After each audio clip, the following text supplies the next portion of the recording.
Sunrisers Hyderabad के लिए इस टूर्नामेंट की दूसरी जीत पहुंच चुके हैं टॉप 4 में। Chennai Super Kings in deep trouble. लेकिन इस शो पर मेरे साथ Deep Das Gupta to talk about Sunrisers Hyderabad youngsters and their win.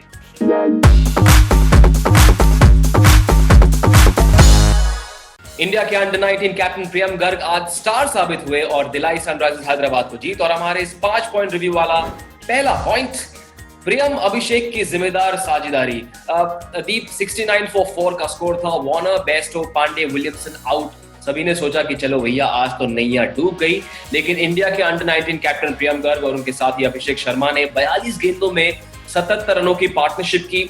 हम तो सोच रहे थे कि हैदराबाद का मिडिल और लोअर ऑर्डर बहुत वीक है, लेकिन आज उस सवाल का जवाब कुछ हद तक मिला आपको। कुछ हद तक नहीं, काफी हद तक मिला, क्योंकि सही मानों में इसके पहले जब भी उनके पास मौका आता था वो बहुत ही कम गेंदों पे, तो उस हिसाब से एक बच्चे एक युवा के लिए, एक अंडर 19 कह लीजिए, 20 साल के युवा के लिए बड़ा मुश्किल होता है। और खासकर ऐसे लोग जो कि पहली बार खेल रहे हैं आईपीएल में, क्योंकि माहौल अलग है, स्टैंडर्ड अलग है। लेकिन आज जब उनको मौका मिला कि 9-10 ओवर खेल पाए, वहाँ पे खुल के उन्होंने दिखाया कि उनकी काबिलियत कितनी है।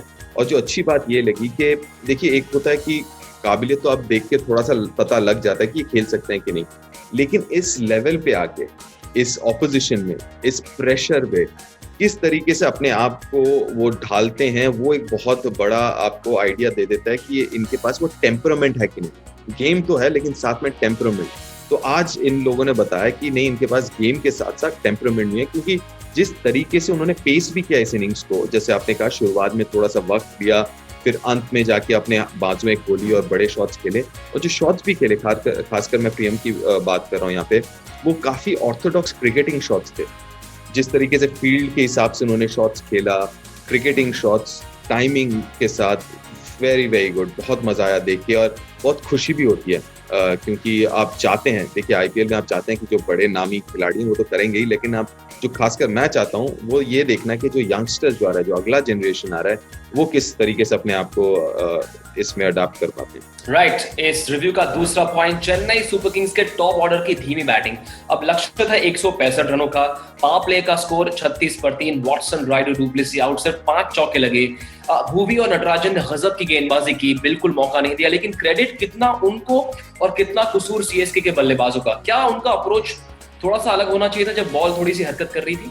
देखिए, सबसे पहली बात तो बहुत अच्छी गेंदबाजी हुई। शायद अब हम थोड़ी देर पहले ही जिक्र कर रहे थे और फिर के जितना स्विंग आज हमें देखने को मिला, शायद अभी तक इस टूर्नामेंट में उतना स्विंग नहीं देखने को मिला था। तो हालात थोड़ी सी मुश्किल जरूर थे बल्लेबाजी के लिए उस वक्त, और बहुत अच्छी गेंदबाजी भी हो रही थी। लेकिन कहीं ना कहीं, क्योंकि मैं अभी ये भी लिख के रखा है कि पहले 11 ओवर में 55 रन और 4 विकेट, तो दोनों तरफ से रन भी धीरे बन रहे थे और साथ में विकेट भी गिरे, तो वो थोड़ा सा मुश्किल हो जाता है शुरू में। इतनी जल्दी अगर आप 3-4 विकेट खो देते हैं, तो फिर उस इनिंग्स को पकड़ के रखना, फिर मतलब खुल के खेलना, वो थोड़ा सा वक्त लगता है। लेकिन कहीं ना कहीं आपको कहना पड़ेगा, सिर्फ टॉप ऑर्डर नहीं, मिडिल ऑर्डर, टॉप ऑर्डर 16वें ओवर तक, 15वें या 16वें ओवर तक जो है, थोड़ा सा और ज्यादा प्रोएक्टिव शायद हो सकते हैं। राइट। इस रिव्यू का तीसरा पॉइंट, एक और बार राशिद खान का जलवा। दी 4 ओवर 12 रन और 16 डॉट बॉल्स। इन्होंने तो आज सफोकेट करके इस चीज की जान ही निकाल दी। जी हाँ, और जिस वक्त आए थे वो एकदम टेलर मेड है। राशिद खान को खेलना वैसे ही मुश्किल होता है, ऊपर से अगर आपको राशिद खान के खिलाफ, अगर आपके पीछे उतने सारे बल्लेबाज ना हो, 3-4 विकेट गिर गए हो, साथ में आस्किंग रेट 10, 11, 12 का हो जाए, तो फिर राशिद खान बतौर बॉलर वैसे ही वर्ल्ड के one of the best bowlers हैं इस फॉर्मेट में। उनका कद 2 गुना, 3 गुना, 4 गुना बढ़ जाता है, क्योंकि फिर आपको अटैक करना पड़ता है। और जब आप अटैक करने जाते हो, वैसे ही राशिद खान का पता नहीं लगता यार कौन सी गेंद अंदर आती है, कौन सी बाहर जाती है। ऊपर से अगर कहो कि उनके खिलाफ 10-12 रन भी बनाने, तो यह बहुत मुश्किल काम है, बहुत मुश्किल काम है। और मतलब क्लास बॉलर है, लेकिन वहीं पे 4 ओवर में मेरे ख्याल से 12 रन दिए उन्होंने। थोड़ा सा और देख सकते थे, शायद 12 को 18, क्योंकि ये काफी टीमें आजकल करती हैं, काफी टीमें करती हैं ये, कि आप राशिद के 4 ओवर को आप हल्के में रहने दीजिए, कि भैया उनको रिस्क मत लें, विकेट ना दें, दूसरे गेंदबाज के अगेंस्ट आप करें। राइट। और उनकी वजह से दूसरे स्पिनर्स का भी उनका आत्मविश्वास काफी बढ़ गया। और वही हमारा चौथा पॉइंट, हैदराबाद के यंग स्पिनर्स। देखिए, वो कहते हैं कि आईपीएल वो जहां प्रतिभा को अवसर मिले, काबिलियत को मौका मिले, लेकिन उस अवसर पर जब परफॉर्मेंस आए तो उसका मजा कुछ और ही है। अब्दुल समाद आखिरी ओवर 28 रन डिफेंड कर रहे हैं। दुनिया का जाना माना सबसे खतरनाक फिनिशर स्ट्राइक पर MS धोनी। करण भी बड़े शॉट्स लगाते हैं। अग्नि परीक्षा थी लेकिन पास हो गए। बिल्कुल, और वो आखिरी ओवर तो खैर उनको जबरदस्ती करना पड़ा क्योंकि भुवी इंजर्ड थे और व्हाटएवर। तो देखिए, अगर आखिरी ओवर हटा देना उनका, तो उन्होंने अपने 3 ओवर में 20 रन दिए, और 3 ओवर में 20 रन मतलब आप कहेंगे कि बहुत अच्छी गेंदबाजी। दूसरे, और साथ में एक विकेट भी है। साथ में अगर अभिषेक को भी ले लें, पिछले मैच में अभिषेक ने अपने पूरे ओवर्स कर लिए थे, 4 ओवर, बहुत अच्छी गेंदबाजी की। इस मैच में भी एक ही ओवर डाला, उसमें भी 4 रन दिए। जो 5th बॉलर है, अगर आप देखें तो 4 ओवर में 24 रन ही दिए, जो कि बहुत ही अच्छी गेंदबाजी आप कहेंगे गेंदबाजों से। और सिर्फ वही नहीं, समद की आपने बात कही, अभिषेक की, नटराजन को भी देखिए जो इस मैच में, पिछले मैच में। तो अब जो है कि ये जो बॉलिंग अटैक है, अब होपफुली जो भुवी जिनको चोट लगी है ज्यादा गहरा ना हो वो चोट, और होपफुली बहुत जल्दी वापस आ जाए अगले मैच में ही।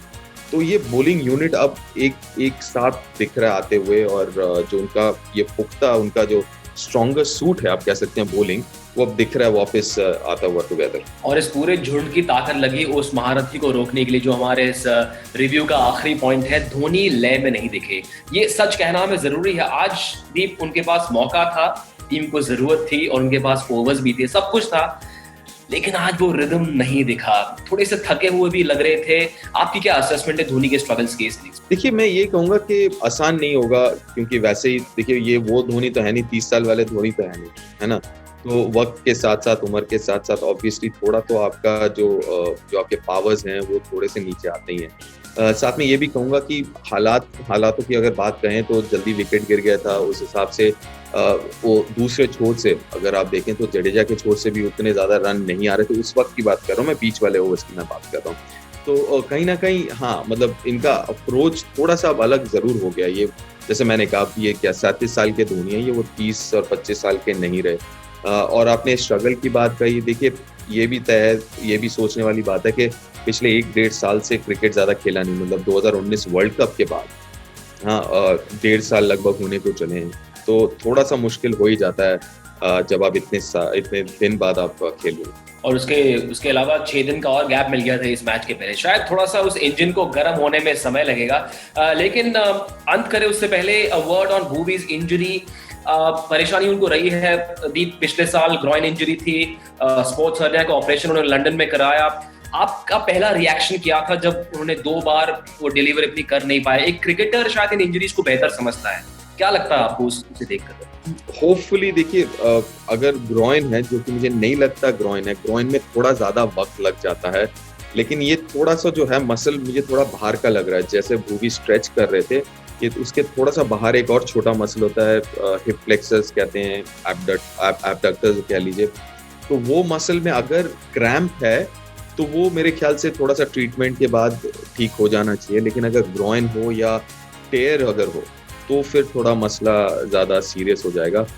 लेकिन होपफुली कि ये सिर्फ क्रैम्प है और कुछ नहीं, तो जल्दी देख पाएंगे भुवी को वापस। लेकिन इस जीत के साथ पॉइंट्स टेबल पर अगर आप नजर डालें तो सनराइजर्स हैदराबाद इस समय टॉप 4 में पहुंच चुके हैं, दूसरी जीत। लेकिन चेन्नई सुपर किंग्स के लिए लगातार तीसरी हार, जो ऐसा लग रहा है कि 2014 में हुआ था, उसके बाद भी प्लेऑफ के लिए क्वालिफाई कर गए थे। और 10 मैच और बचे हैं, तो पॉइंट्स टेबल में जो समीकरण है वो रोज लगातार बदलते जाएंगे। काफी समय बचा है इस लीग में।